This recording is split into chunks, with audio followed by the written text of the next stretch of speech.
Welcome dear student, मयूर Naval academy Barmer के online YouTube platform पर आपका वेलकम।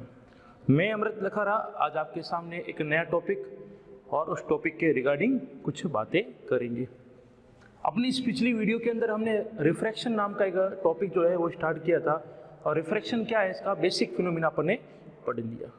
उसके बाद नेक्स्ट इसमें आता है refraction index of medium. Refraction index of medium, इस वाले पार्ट से या तो 1 मार्क्स का क्वेश्चन पूछा जाएगा आपको सिंपल सी डेफिनेशन के रिफ्रैक्शन इंडेक्स ऑफ मीडियम में एब्सोल्यूट रिफ्रैक्टिव इंडेक्स या रिलेटिव रिफ्रैक्टिव इंडेक्स की डेफिनेशन क्या होगी, या इसके ऊपर कोई न्यूमेरिकल क्वेश्चन आ सकता है। Refraction index of water find करना, ये हमारे प्रैक्टिकल के अंदर भी है कि वाटर का रिफ्रैक्शन इंडेक्स रिफ्रैक्टिव इंडेक्स कितना होता है, 1.33 होता है। यहाँ पर वो कैसे आया यहाँ पर अपन यहाँ पर देखेंगे। ठीक है, तो हम यहाँ पर सबसे पहले रिफ्रैक्टिव इंडेक्स ऑफ मीडियम, ये 2 टाइप का होता है। पहला एब्सोल्यूट रिफ्रैक्टिव इंडेक्स और सेकंड है अपने पास relative refractive index.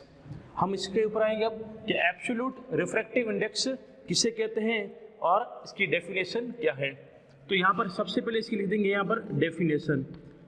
Absolute refractive index is nothing, it is only ratio of speed of light in vacuum to speed of light in any medium. कहने का मतलब ये हुआ कि एब्सोल्यूट रिफ्रैक्टिव इंडेक्स केवल एक रेशियो होता है लाइट की स्पीड का, कि जब लाइट की स्पीड वैक्यूम में आती है तो उसकी स्पीड क्या है, और जब वो लाइट की स्पीड किसी मीडियम में जाएगी तो उसकी स्पीड क्या है।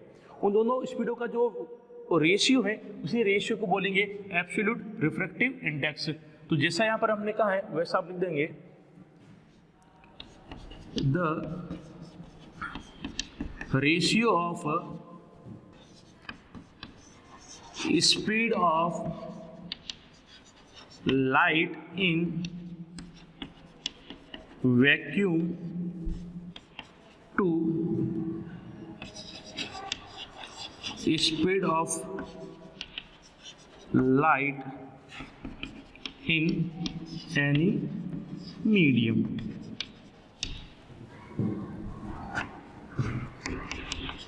is called absolute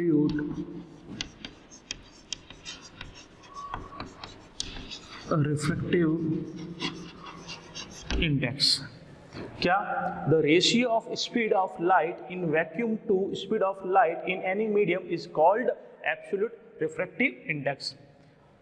via diagram से इसको समझने की कोशिश करेंगे तो डायग्राम के अनुसार हमारे पास ये एक रिफ्रैक्टिव इंडेक्स है, यहाँ से अपने पास एक नॉर्मल है। अब ये लाइट रे जो है अपने पास ये मीडियम 1 से आ रही है। यहाँ पर हम क्या करें, अपना जो मीडियम 1 है वो फिक्स हो गया, यहाँ पर क्या हो गया, फिक्स हो गया। और मीडियम 1 आपका कैसा होगा, एयर ही होगा, इस बात का ध्यान करना। ये आपके पास क्या हो जाएगा, वैक्यूम हो जाएगा, अपने पास क्या हो जाएगा, वैक्यूम हो जाएगा। एयर से था आप ये वैक्यूम ले लो, ठीक है, अपने पास मीडियम 1 क्या हो जाएगा, वैक्यूम हो जाएगा, वैक्यूम। तो जब कोई लाइट की रे या जब कोई लाइट रे वैक्यूम से होती हुई किसी अनदर मीडियम में, और ये अपने पास कोई भी एनी मीडियम है, एनी मीडियम में ट्रेवल कर रही है। जब कोई लाइट रे किसी वैक्यूम मीडियम से होती हुई किसी एनी मीडियम में ट्रेवल कर रही है तो वैक्यूम में लाइट की जो स्पीड है वो लाइट सपोज v1 अपने पास है, और एनी मीडियम में लाइट की जो स्पीड है वो है v2। और हमने पिछली वीडियो के अंदर देखा भी था कि मीडियम चेंज होने पर लाइट की स्पीड भी क्या होगी, चेंज होगी यहाँ पर अपने पास। अब हमारे दिमाग में आया कि सर एक बात बताओ कि वैक्यूम के अंदर तो लाइट की स्पीड फिक्स होती है, कितनी होती है, 3 × 10⁸ मीटर पर सेकेंड, और इसको हमेशा c से लिखते हैं, ठीक है। और एनी मीडियम के अंदर लाइट की स्पीड v2 है, तो v2 लिखूँ या मैं v लिखूँ, एक ही बात है।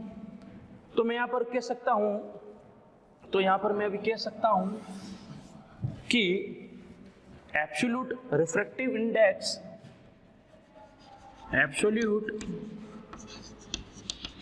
Refractive index is nothing, it is ratio of speed of light in vacuum, और वैक्यूम में स्पीड कितनी लाइट की, c अपॉन मीडियम में कितनी ले ली अपन ने, v ले ली, तो ये अपने पास एक लाइट की स्पीड का रेशियो होता है, वैक्यूम में लाइट की स्पीड कितनी है और एनी मीडियम में लाइट की स्पीड कितनी है। एनी मीडियम का मतलब यहाँ पर आपके पास ग्लास हो सकता है, आपके पास वाटर हो सकता है या कुछ और हो सकता है।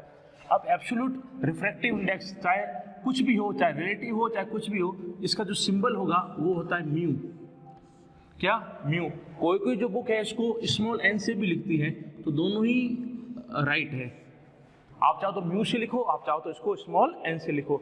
मैं यहाँ पर इसको म्यू से लिखता हूँ, कोई दिक्कत नहीं है। तो mu is equal to C upon V. ये फॉर्मूला आ गया अपने पास किसका? एब्सोल्यूट रिफ्रैक्टिव इंडेक्स का अपने पास। अब सर इसकी यूनिट क्या होगी और इसकी डायमेंशन क्या होगी? तो थोड़ा सा ध्यान करना, इस फॉर्मूले में ऊपर भी क्या है? स्पीड है, नीचे भी क्या है? स्पीड है, ठीक है। और स्पीड की यूनिट होगी मीटर पर सेकेंड और इसकी भी क्या होगी? मीटर पर सेकेंड। इसका मतलब ये हुआ कि ये क्या है? यूनिट लेस, और साथ में क्या हो जाएगा? Dimension less. तो इसका मतलब ये हम कह सकते हैं कि एब्सोल्यूट रिफ्रैक्टिव इंडेक्स जो है वो यूनिट लेस और डायमेंशन लेस एक फिजिकल क्वांटिटी अपने पास है। अब इसके अंदर जो क्वेश्चन आता है अपने पास वो आपको कहेंगे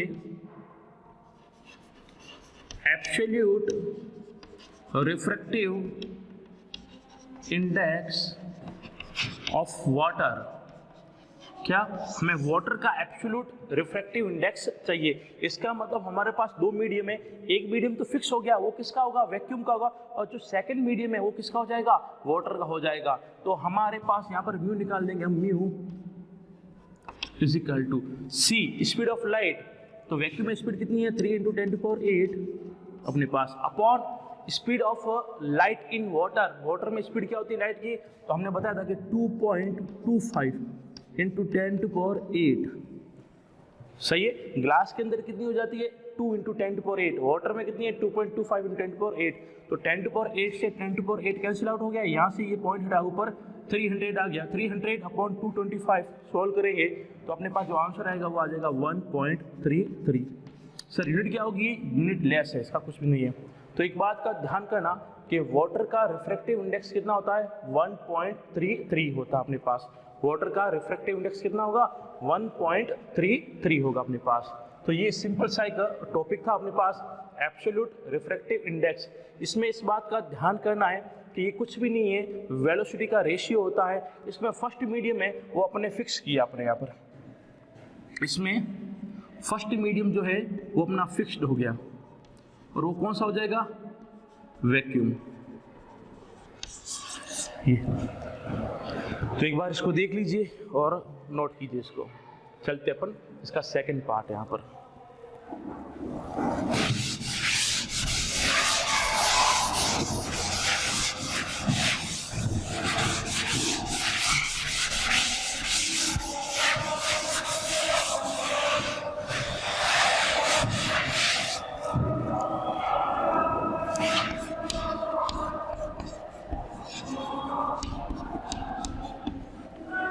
सेकंड अपने पास है रिलेटिव रिफ्रैक्टिव इंडेक्स। क्या? Relative refractive index. अब रिलेटिव रिफ्रैक्टिव इंडेक्स क्या होता है उसको अपन यहाँ पर देखेंगे। यहाँ पर ये भी हमारे पास एक रेशियो है, और रेशियो किसका है? तो उसकी डेफिनेशन हम यहाँ पर लिख देंगे। Definition of relative refractive index, the ratio of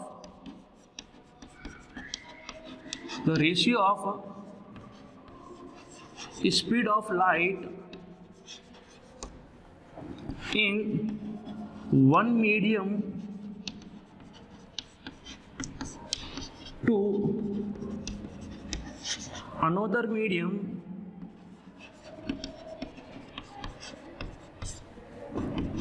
is called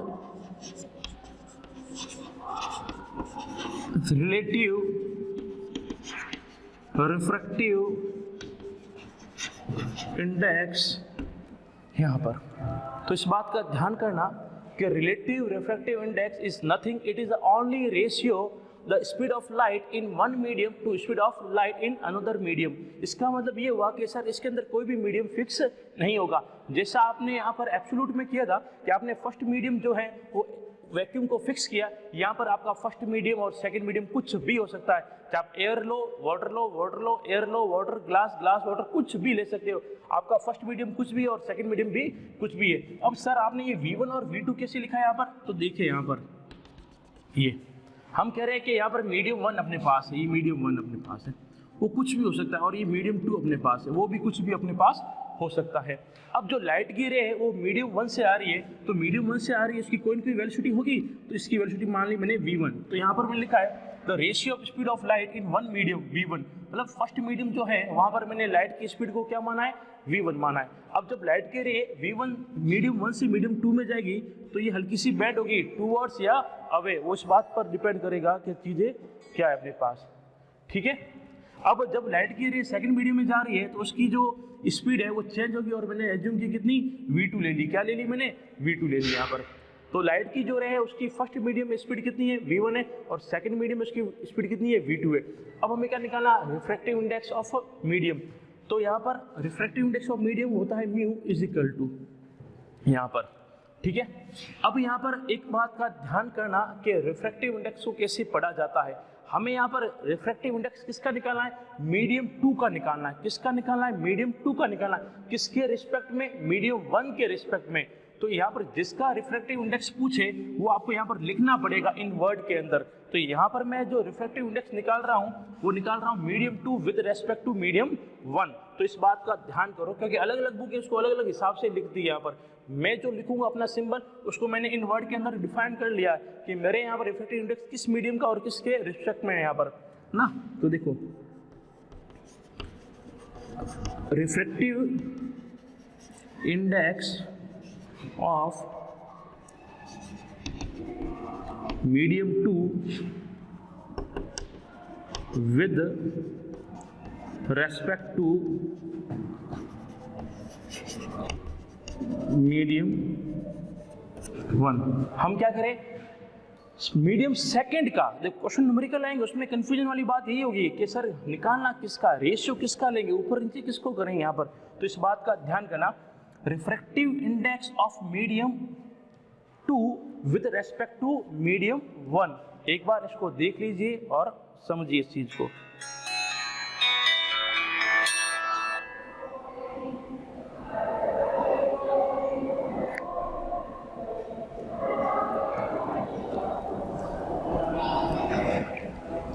ठीक है, अब चलो यहाँ पर तो refractive index of medium 2 with respect to medium 1 वो हो जाएगा अपने पास, सिंबल तो यही होता है, ठीक है। अब यहाँ पर रेशियो आता है, सर रेशियो आता है, रेशियो किसका लेना है। अब यहाँ पर क्या कर रहा हूँ, लाइट की रे कहाँ से आ रही है, फर्स्ट मीडियम में, तो ये हो जाएगा रिस्पेक्ट वाला। किसका फाइंड करना, सेकंड का करना है यहाँ पर।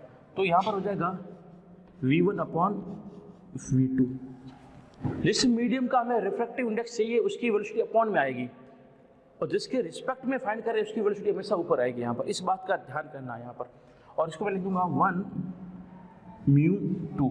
यहाँ पर 1 μ2 को मैं क्या पढ़ूंगा, refractive index of medium 2 with respect to medium 1। हर बुक है वो कोई 2 ऊपर लिखेगा 1 ऐसे लिखेगा, वो उल्टा पड़ेगा इसको, तो जैसा भी है वो पड़ेगा। लेकिन मेरे यहाँ पर μ12 का मतलब क्या है, मैंने लिख दिया, मेरे μ12 का मतलब क्या है, refractive index of medium 2 with respect to medium 1। इसको मैंने लिख दिया मैंने μ1 μ2 is equal to V1 upon V2। तो ये अपने पास हो जाएगा रिलेटिव रिफ्रैक्टिव इंडेक्स, ठीक है। एक बार देख लीजिए,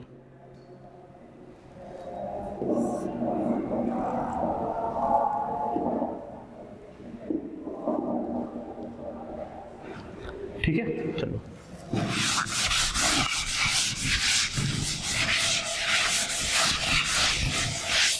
नेक्स्ट इसमें आता है heading relation between relative refractive index और एब्सोल्यूट रिफ्रैक्टिव इंडेक्स ना।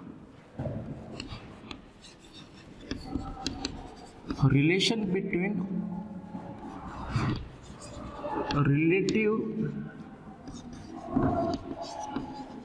रिफ्रैक्टिव इंडेक्स एंड एब्सोल्यूट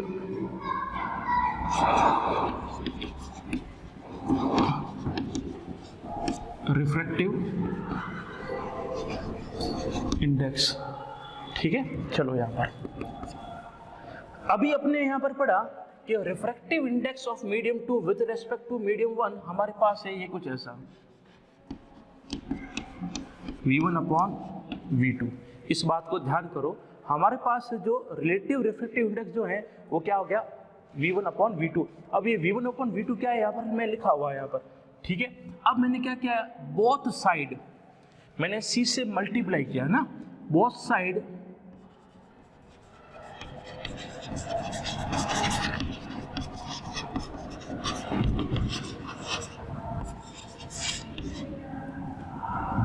मैंने मल्टीप्लाई किया बोथ साइड C से, तो यहां पर अपने पास हो जाएगा C multiply with 1 mu 2 is equal to V1 upon V2 into C। ठीक है, इस C को मैं और नीचे ले आया वहां पर, तो 1 mu 2 is equal to V1 upon V2 into C upon C। कि सर C से C कैंसिल करो, भाई कैंसिल ही करना था तो हमने मल्टीप्लाई क्यों किया यहाँ पर, इस बात का भी ध्यान करना।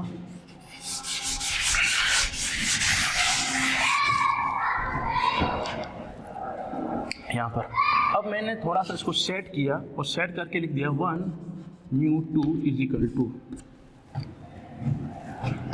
V1 upon C into C upon V2। क्या V1 upon C into C upon V2। अब यहाँ पर ये देखना कि यहाँ पर C अपॉन V1 क्या है और C अपॉन V2 अपने पास क्या है। ठीक है, इसको देखेंगे तो हम देखेंगे कि C अपॉन V1 जो है अपने पास वो रिफ्रैक्टिव इंडेक्स ऑफ V1 हो जाएगा। क्या हो जाएगा, रिफ्रैक्टिव इंडेक्स ऑफ V1 हो जाएगा अपने पास। एक बार ध्यान करना इसको, ये अपने पास है V1 अपॉन C। ठीक है, मैं इसको ऐसे न लिखकर मैं ये लिखूं C अपॉन V1। इसका मतलब क्या हुआ, सुनना कि हमारे पास दो मीडियम है, ये मीडियम हो गया वैक्यूम और ये मीडियम हो गया फर्स्ट।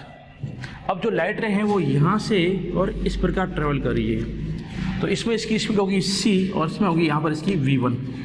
ठीक है, तो C अपॉन V1 को हम क्या लिखेंगे यहाँ पर, refractive index of medium 1 with respect to 2। ये अपने पास क्या हो जाएगा यहाँ पर, refractive index of medium 1 with respect to 2। तो इसको हम लिख देंगे, ये किसका रिफ्रैक्टिव इंडेक्स है, इस मीडियम 1 का, तो ये हो जाएगा म्यू 1।